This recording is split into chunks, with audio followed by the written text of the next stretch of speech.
El conjunto de pares ordenados x, y se llama dominio de la función, y el conjunto de valores correspondientes de z recibe el nombre de rango.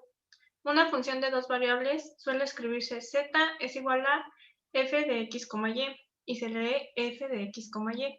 Las variables x y y se denominan variables independientes de la función, y z es la variable dependiente. Gracias.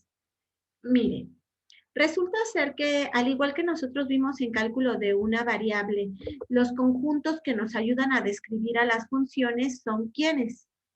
Los siguientes. El conjunto dominio, en donde en este caso para funciones de dos variables, recordamos que le llamábamos f de x, y. Las variables x y y van a pertenecer al dominio y la variable z o f de x, y se le va a conocer a partir de ahora como rango o imagen. Y como bien lo sabían ustedes, a las variables del dominio se les conoce como variables independientes y a la variable del rango se le conoce como variable dependiente. Vamos a ver algunos ejemplos comunes de este tipo de funciones. ¿Cuáles son estos ejemplos comunes? Las que aparecen a continuación. Las funciones polinomiales y las funciones ¿de qué tipo? Racionales. Muy bien, por favor, Alejandre Salvador, ¿me ayuda a leer este primer párrafo desde el título?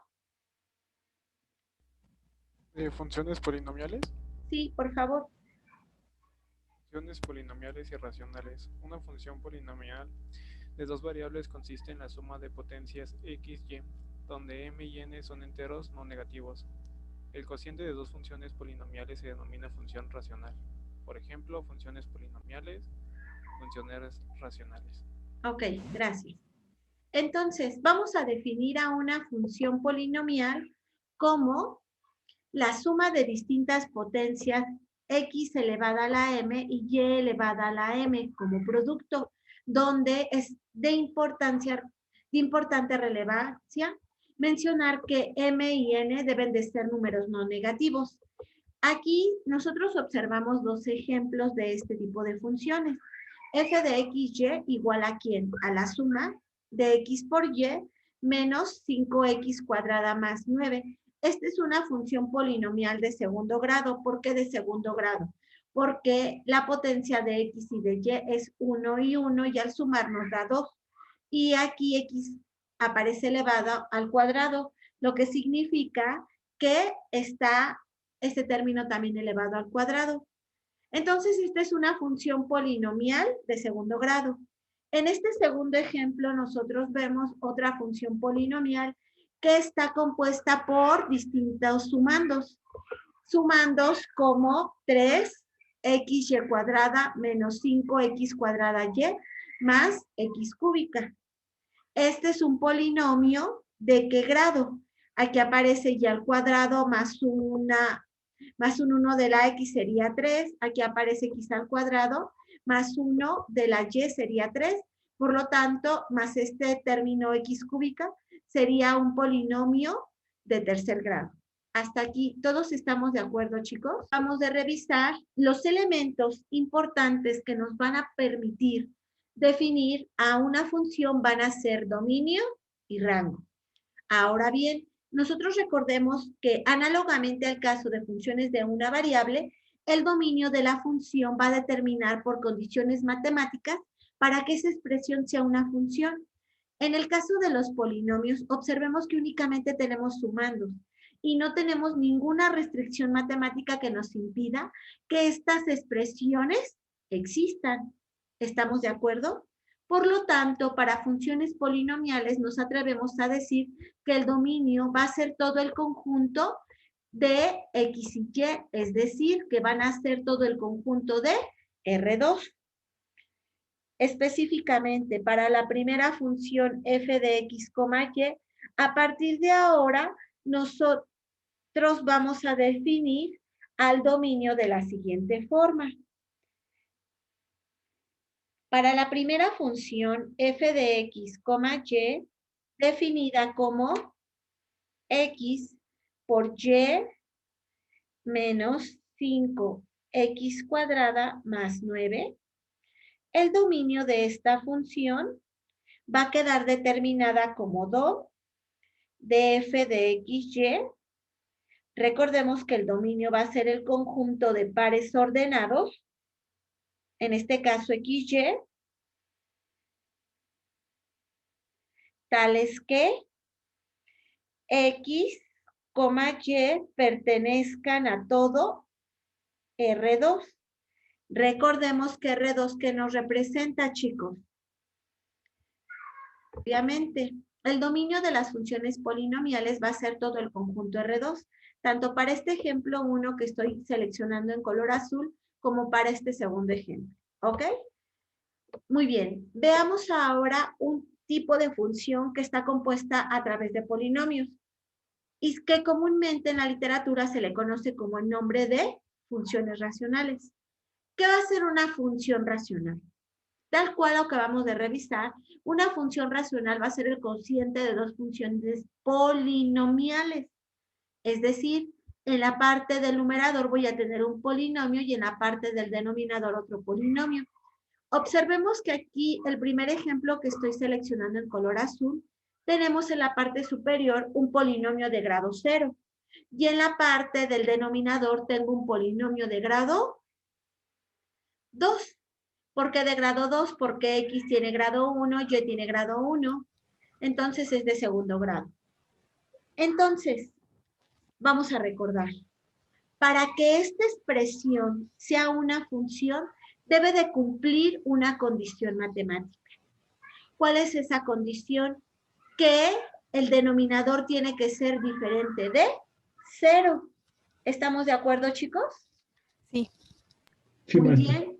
Entonces, para poder determinar el cálculo del dominio de esta función racional, yo debo de determinar que el denominador debe de ser diferente de 0, ¿ok? La primera función de dos variables racional f de xy, que es 1 sobre xy menos 3y, para que sea esta una función, yo solicito que el denominador sea diferente de 0, lo cual implicaría que el dominio de esta función va a quedar expresado de la siguiente forma, como el conjunto de pares ordenados x, y, tales que deben satisfacer que x por y menos 3y tiene que ser diferente de 0.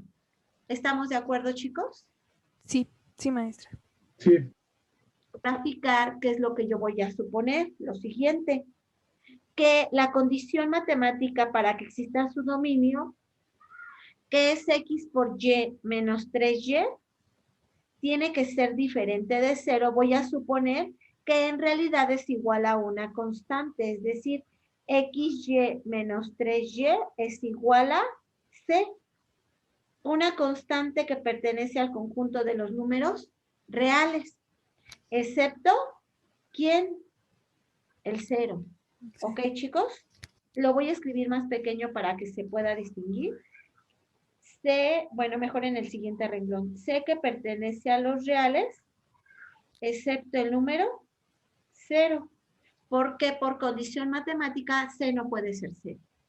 Entonces, yo puedo igualar esta función a cualquier constante. Entonces, esto es lo que representan los valores que sí puede tomar el dominio de su función. Los valores que no puede tomar son exclusivamente cuando x por y menos 3y sean iguales ¿a quién? A 0. 0. Muy bien, chicos. El segundo ejemplo es f de xy igual ¿a quién? A x a la cuarta sobre y cuadrada dividido sobre x cuadrada por y más y a la quinta más 2x. Para que esta función exista, ¿qué debe de pasar? Que el dominio de la función f de xy va a ser el conjunto de pares ordenados x por y tales que ¿qué? Que x cuadrada por y más y a la quinta más 2x sean diferentes de quién, chicos? De 0. Entonces, análogamente al caso que nosotros veíamos anteriormente, yo debo de tener la siguiente condición para poder hacer la gráfica o representación del dominio. Que x cuadrada por y más y a la quinta más 2x, como tiene que ser diferente de 0, en realidad la vamos a igualar a una constante, para no confundirla con la constante del inciso anterior, le voy a llamar k, tal que k pertenezca al conjunto de los reales excepto el 0. Entonces, esto que ven en pantalla son justamente las curvas de nivel que debe de tener la expresión o los posibles valores que toma el dominio de la función. Muy bien, veamos otro ejemplo. En este tercer ejemplo, observemos que al tener a la función raíz cuadrada de x menos y, para que esto sea una expresión válida dentro del conjunto de los reales, ¿qué tiene que pasar con el argumento de la raíz cuadrada? Tiene que ser mayor o igual a 0. Muy bien. X menos y tiene que ser mayor o igual que 0. O lo que equivale, si yo despejo a la variable y de esta desigualdad, tendría que menos y es mayor o igual que menos x. Tomo nuevamente esta expresión, multiplico ambos términos por negativo y obtengo que y es menor o igual que x. Vamos a escribir que le llamamos f de xy, tiene que ser igual a ¿quién? Al conjunto de pares ordenados x, y, tal que, como ustedes lo decían, que x menos y sea mayor o igual que 0. Pero ¿cuáles son esos valores? Los que satisfacen esta desigualdad que acabo de encerrar en el recuadro. ¿Y esto qué significa si yo represento geométricamente? Que son todas las y que son menores o iguales que x. Si yo represento geométricamente en el plano, este es el plano donde observamos que el eje horizontal es x y el eje vertical es y.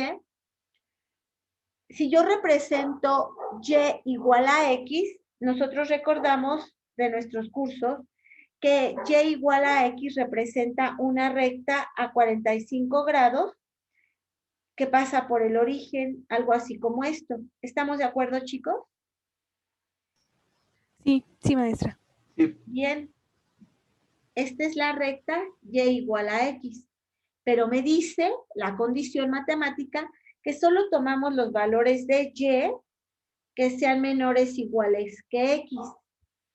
Esto es justamente una de las preguntas comunes que nos realizan durante la solución de estos ejercicios, que yo debo de esbozar cómo se comporta el dominio de la función. En este caso me dice que son todos los valores de y que son menores o iguales que x, que tal como lo acabamos de mencionar, son estos valores que yo estoy señalando en negro. Todos los valores que quedan debajo de la recta. Y como sí toma los valores y igual a x, también toma a los valores que se encuentran sobre la recta, ¿ok? Y como lo habíamos mencionado previamente, el dominio de la función f de x se va a leer como el conjunto de pares ordenados xy, tales que x menos y es mayor o igual que 0. Supongamos que yo tengo la función de superficie f de xy definida como 1 sobre y más x. Como está definida de esta forma, para que esta expresión exista dentro del conjunto de los reales, ¿qué tiene que suceder? ¿Cuál es la condición matemática que se debe de satisfacer? Que x más y sea diferente de 0. Muy bien. Por lo tanto, el dominio de esta función f de xy va a quedar definida como el conjunto de pares ordenados xy, tales que y más x son diferentes de 0. Hasta aquí estamos de acuerdo. Es la primera parte del problema. Recuerden que la segunda es esbozar el comportamiento del dominio, es decir, una vez ya teniendo esta condición matemática de que y más x es diferente de 0, yo debo de garantizar que eso es cierto y cuáles son los valores. Dado que y más x es diferente de 0, si yo despejo a la variable y en términos de x, ¿qué obtengo? Que y más x tiene que ser igual entonces a una constante k, tal que k pertenezca a los reales, excepto tomando el valor de 0. Al despejar a y, yo obtengo que y es igual a ¿quién? A k menos x. ¿Esto qué me representa geométricamente, chicos? Del origen con pendiente negativa. En este caso, su pendiente m es igual a menos 1. Y su ordenada al origen va a ser igual a k. ¿Estamos de acuerdo? Entonces les va a decir que el dominio van a ser todos aquellos valores en donde la ordenada al origen se encuentre en k y su pendiente sea negativa. Podemos tomar valores específicos o no. ¿Les parece que lo representemos geométricamente con ayuda de GeoGebra? ¿Quién? El 0, ¿cierto o no? Es decir, el dominio va a tomar todas estas rectas del origen hacia arriba y del origen hacia abajo, hacia mi izquierda, pero no va a tomar los valores que se encuentran ¿en dónde? Aquí, en el origen de su plano cartesiano. ¿Todos estamos de acuerdo, chicos? Sí, profesora. Sí, profesora. Muy bien. Una vez entendido eso, entonces esa es la representación geométrica del dominio de la función.